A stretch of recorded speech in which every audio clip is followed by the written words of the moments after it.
John, would you state your name and where you live for the reporter, for the record, please? My name is John Cal, C.A.L. Howe II. I live in Lakehead, California.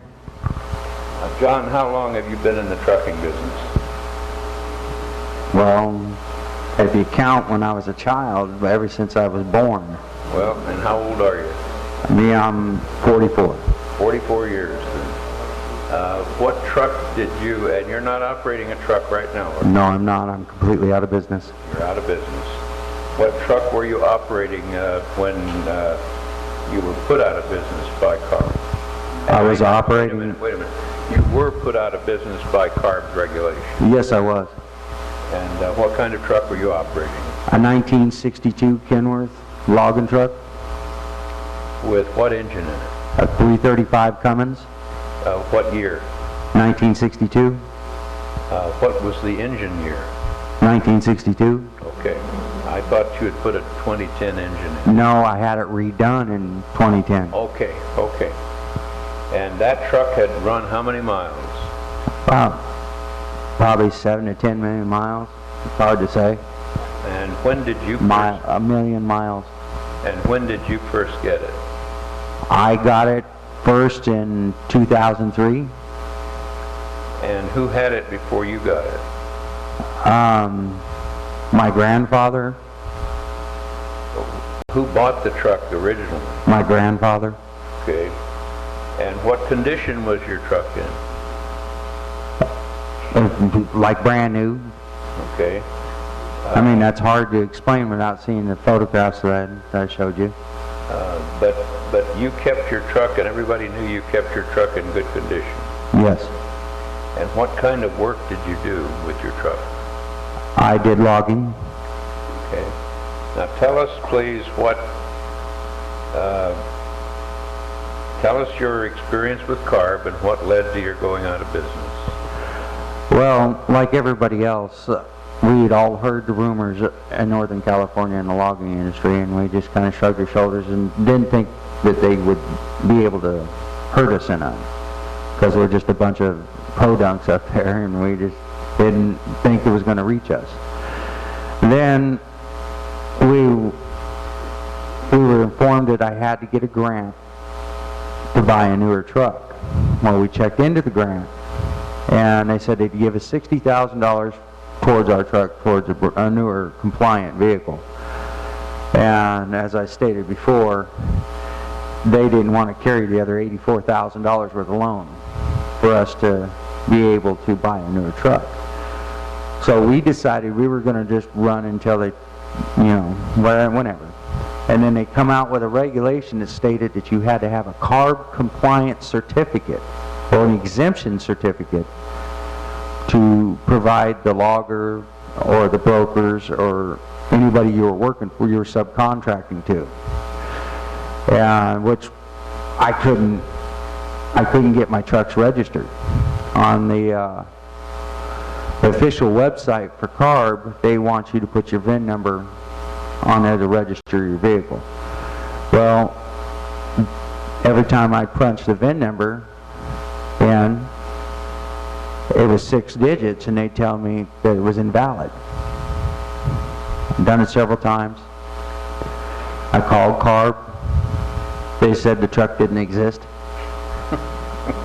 And as I explained to him in a very emotional conversation that, then do you want to pay my insurance bill, my registration bill, and my fuel bill, my entire bill, because they sure as hell think the truck exists. And I called CARB, I talked to a snotty guy there, and he told me the computers didn't lie, that VIN number was invalid. I said, okay. I said, well, I need this certificate to continue to work. They said, well, until you come up with a truck that's valid, we're not going to issue a certificate. And I might add, I've heard testimony here about opacity testing. I have tested that truck, that 1962 Kenworth, and my emissions percentage was 17%. 17, and what would CARB have accepted? 55. Okay, all right. And that's a 1962 fire-breathing Dragon. I mean, as far as pollutants go, it's probably one of the most polluting engines out there because they were just wide open on their fuel. Every time you step on the throttle, burn blue, black smoke out of the exhaust, and it tested 17 on the smoke test at Cottonwood scales. Okay, and how many, did you test it several times? No, I only tested it once. Okay. It was after it got the rebuild engine. And when, that was after you had the engine rebuilt? Yes. Okay. All right, and it was a 17. Okay, go ahead. And my other truck, which was a late 70s Peterbilt with a 3406B cat in it that was turned up to 550 horsepower. I mean, I had a full button pump and all that. It did nothing but chug the smoke, tested at a 40. And what would CARB have accepted for it? 55, because it was pre-80s. So you were under on both? Yes. Okay, go ahead. Oh, well, so back to what I was saying about the CARB certificate. Well, Jimmy Hedrick Logging, who I contracted for quite a while, and Russ Dale Logging, they told me they couldn't use me anymore because CARB had required them to have a exemption certificate on all their sub-haulers. And so, in turn, I just lost $1,000 a day per truck.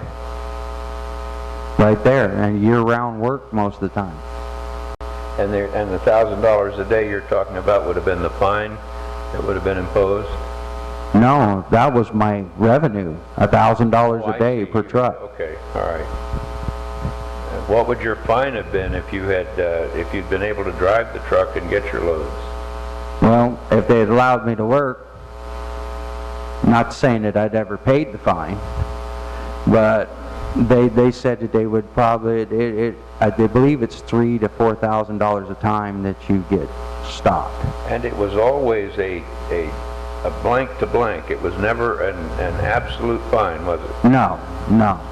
There was a range given to you. Yes. Did they ever explain to you how they figured out which end of the range they would set it on? No. Okay, go ahead. I mean, trying to get information out of CARB is like trying to get Elvis to come out of his grave and sing to you. Okay, okay, go ahead.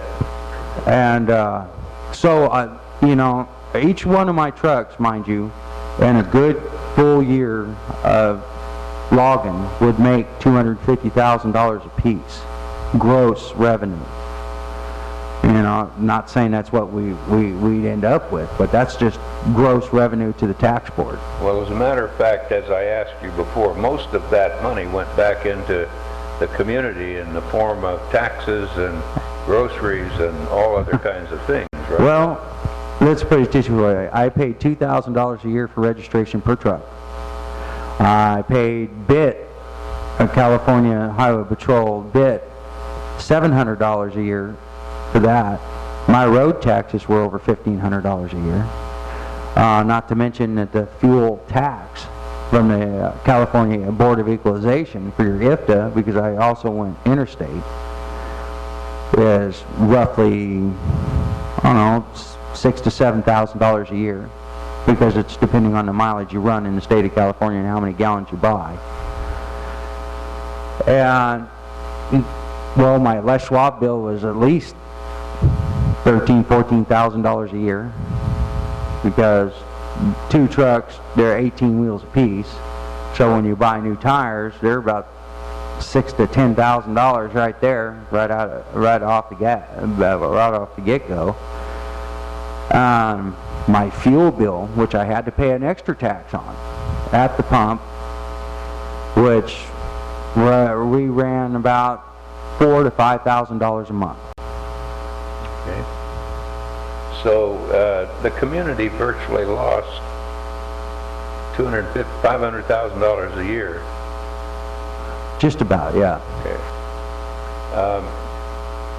What would it have cost you to become compliant and keep working? Well, if I was going to replace all the trucks in my fleet, Is that the question? Yes. Oh, roughly about $300,000.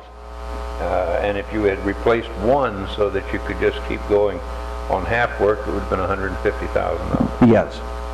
Did you have that kind of recourse to those kinds of funds to do that? No, I'm just a Jippo logger. Okay. And you told me that you were a member of what association? I am the former director of the California Independent Log Truck Owners Association. And did you tell me there were 60 owners in that? In 2013, we had over 60 members, yes. And you're now down to what? 18 members. We had a few drop out in the last couple months. And is that because of their inability to run compliant vehicles? Well, yeah. If you can't get the CARB certificate, you can't work. When is, you also told me when those logging trucks would just come to an end anyhow. What was that? I remember you telling me that because of the age of the logging trucks or something that, how long would your truck have gone if you had gotten okay. If I got compliant? Yeah. 2 weeks. That, because and why was that? The old 335 Cummins they were designed to run non-restricted. They ran better and longer if you didn't put a muffler or a restriction on the exhaust. Okay, so that was because of the equipment that you'd put on the truck that it wouldn't run. Well, yeah, if you put the particulate filter, which I don't know how they would go about computerizing a 1962 Kenworth. If you could put the particulate filter on it, it would have just killed that motor in a couple weeks, okay. If that. Did you say that there was a date by which those logging trucks would all be just outdated and off the road? 2018. 2018. And why is that? Just by rule? That's CARB's ag rule, yes. Okay. And you also told me how you go about finding if rules have changed. Well, you're supposed to go on the website. Okay, and that was your instruction and everybody else's instructions that you know from CARB. Check our website. Yes. John, since you testified in Reading for us, I've looked at that website several times. I find it very difficult to move from one corner of it to the other. Did you? Well, without it shutting down and freezing on you? Well, did you find it easy to use and easy to follow? Sir, I am a Jippo log truck driver. My wife knows more about computers than I'll ever know. Well, I'm going to ask her in a minute because I'm not the greatest, but I can manipulate a website, and it's very difficult for me to figure out what part is rule changes and what isn't. Well, as my wife can testify, you know, after about 30 minutes of trying to move through that website, I was ready to throw the laptop out in the garbage can. And you didn't get written notices of changes, did you? No. I've had a U.S. DOT number and a California operating permit since 2003. And I've never once have gotten any letter stating that I was a good boy, bad boy, or whatever from CARB. We've heard testimony, and you have too. You've been here, and you've heard testimony both here and in Reading about people who have put the filters on and tried to be compliant and had just one problem after another. Oh yeah. With their trucks. In fact, a couple of my friends, Richard Belligani, he has Belligani Trucking in Bernie, California, and Ken Hannon Trucking out of Bernie, California. They had newer trucks and they put the particulate filters on their trucks trying to be compliant. Well, Ken Hannon ain't running this year because it cost him in excess of $70,000 in engine repairs from that filter. John, since you testified in Reading for us, I've looked at that website several times. I find it very difficult to move from one corner of it to the other. Did Well, without it shutting down and freezing on you? Well, did you find it easy to use and easy to follow? Sir, I am a Jippo log truck driver. My wife knows more about computers than I'll ever know. Well, I'm going to ask her in a minute because I'm not the greatest, but I can manipulate a website, and it's very difficult for me to figure out what part is rule changes and what isn't. Well, as my wife can testify, you know, after about 30 minutes of trying to move through that website, I was ready to throw the laptop out in the garbage can. And you didn't get written notices of changes, did you? No. I've had a US DOT number and a California operating permit since 2003. And I've never once have gotten any letter stating that I was a good boy, bad boy, or whatever from CARB. We've heard testimony, and you have too, you've been here, and you've heard testimony both here and in Reading about people who have put the filters on and tried to be compliant and had just one problem after another with their trucks. In fact, a couple of my friends, Richard Belligani, he was Belligani Trucking in Vernon, California, and Ken Hannon Trucking out of Vernon, California. They had newer trucks and they put the particulate filters on their trucks, trying to be compliant. Well, Ken Hannon ain't running this year because it cost him in excess of $70,000 in engine repairs from that filter. You told me in Reading, and I'm going to ask you again. You had faith that your non-existent truck was going to keep running for another 1,000,000 or so miles. Oh yeah. And as a matter of fact, I didn't testify to this in Reading, but and it didn't come to my memory until after we had the hearing. I talked to a gentleman named Tony Brazil from CARB, and I was explaining and trying to explain to him that I needed these certificates. And as I explained to him, he told me, he says, well, the truck of that age, it's got to be junk. And I explained to him, I said, well, mister, why don't you come up and look at what junk looks like? Because as I've shown you, I have video of that truck hauling logs, and it sure as hell didn't look junk to me, and I drove it. I would have trusted to drive that thing freight from California to New York without a lick of problems. And you wanted to know about between the newer trucks? Well, I wanted, first of all, now that you've brought up one of my favorite people, what did he say? Well, he didn't really say much. He was smug. That's the smug gentleman I was talking about. And as far as he was concerned, he had no concern whether I stayed in business or not. All right, go ahead. Yeah, I did ask you about as far as the new trucks, we got a gentleman named Ed Fullerton up there out of Wairika that I've hauled logs with. And he bought 4 brand new CARB compliant trucks. Brand new Peterbilts from Western Peterbilt there in Reading. And on a full week of logging, his truck set on the hook at least 10 times. Where my old truck just did 3 loads a day, every day, without any breakdowns. Okay. I'm going to ask your wife if she'll come up and testify with you as to the remainder of my questions, John.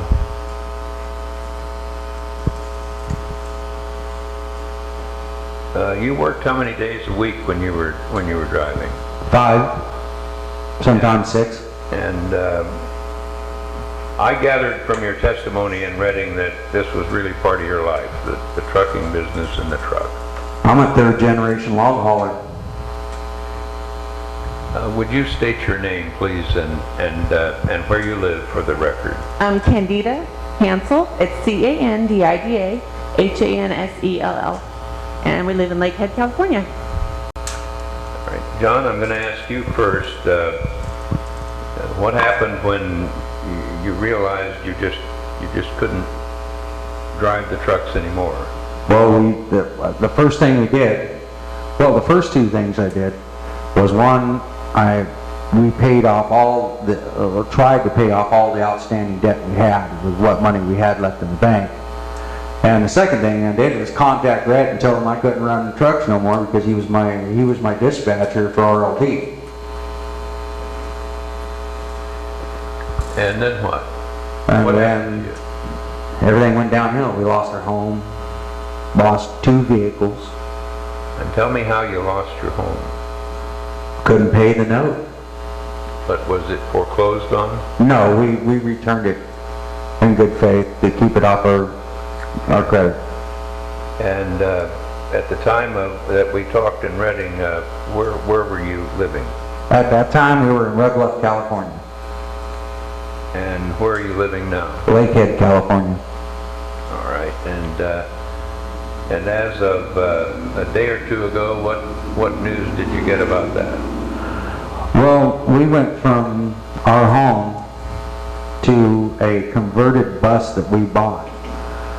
That's what we live in now, and because we haven't been able to make, with my odd jobs and all that, not making steady income, we're being evicted out of our RV park.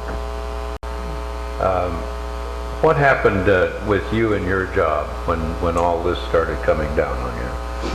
Now, I started having health issues, blurry vision, stress beyond control. It was causing me to have problems at work. I couldn't focus. Little did I know that apparently now they look at your credit rating when you are working with money or anything like that that's value, and that had been brought up at work. What had your credit rating gone to at this time then? 512? So from the upper 700s to 512. Yes. All right.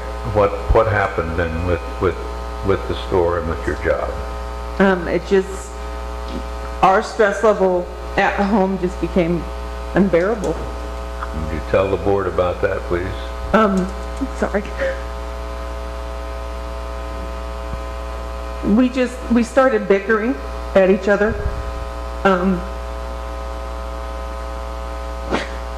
At one point we had talked about separating.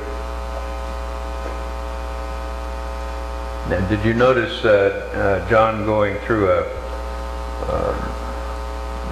pretty serious state of depression? Yes. And then I started getting depressed all the time also. Okay. It was hard to see a man who was very proud of who he was and carrying on a family tradition just get knocked down like that. And you, and I recall that you said that part of that also was the fact that he was a former Marine and... Yes. And... very prideful, so. And his state of life just didn't fit what he thought a Marine should be able to handle, is that right? Exactly. So, do you have diabetes? Yes, I do. And did you have it before this began? No. Okay, so the stress and so on that you were going through work pushed you into that. Yeah. Which I never used to know was possible, but yeah. Found out hard way. It's, hard to eat, hard to, deal with the daily stress, and then to go to work and have all that stress, it was too much. I couldn't deal with it anymore. Did you have insurance at Walmart? I did until I left. And so until you left Walmart, probably the medical expenses were not a real problem because of the insurance. They weren't until I left, and then I do have a lot of outstanding medical bills. So when you left, under what circumstances did you leave? As kindly, as nicely as I could. I stepped down and gave him a 2-week notice. What have you done since you left from Walmart, since you left Walmart in your job? Your husband's done what odd jobs he could get. What have you done? Any odd jobs I could get. I've been applying to jobs, and as anybody who knows Lakehead, it's not very big. So I have to kind of keep locally, that way I can walk to work if I do get hired. But anything that, you know, could come along, whether it be house sitting or watching somebody's pets or anything like that. I have found though that getting back in in any kind of retail, they do not only require the drug test, but they do a background check and a credit check now. And have you found that 500 credit rating to be a problem in getting a job? We'll know next week. I'm supposed to have an interview with the local gas station up there, so I'm hoping. And that gas station job would be is it a part-time job? It would be part-time at minimum wage, yes. And do you mind my asking, what were you making at Walmart? Over $15 an hour. Why did you move out of Red Bluff?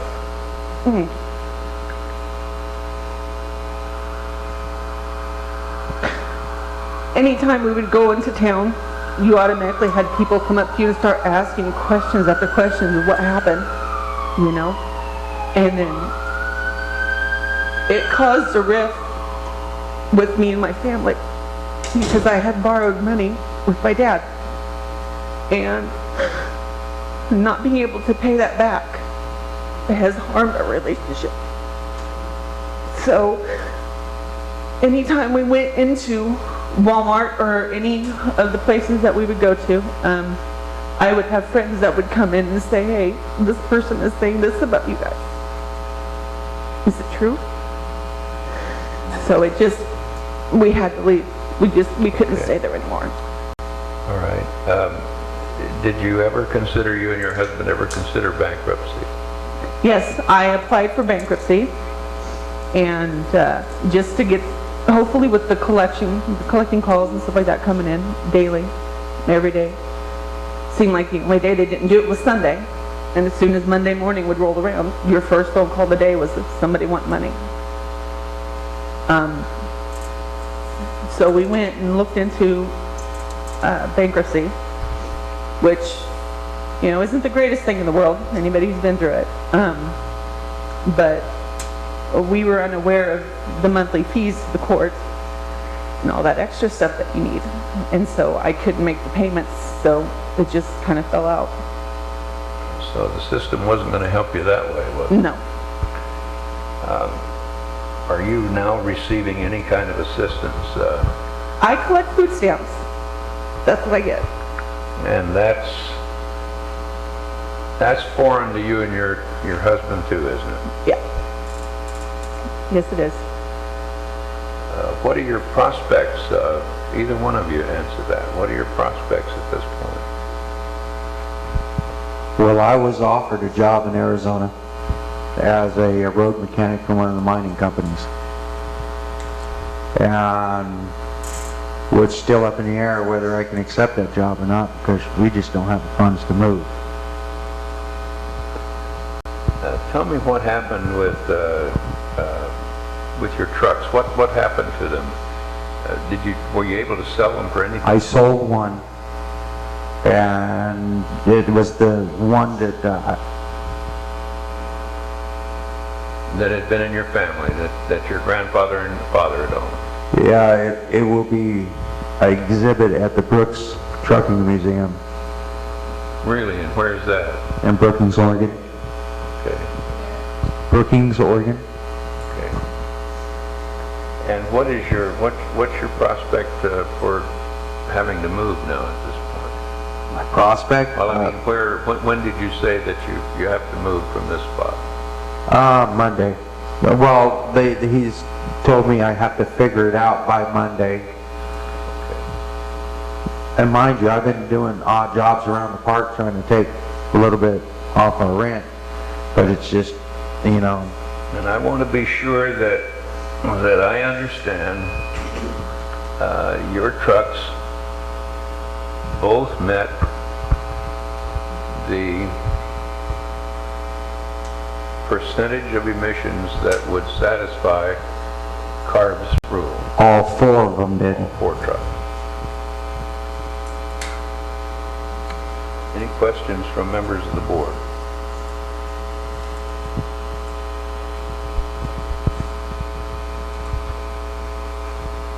Do you have a family? Not between us, no.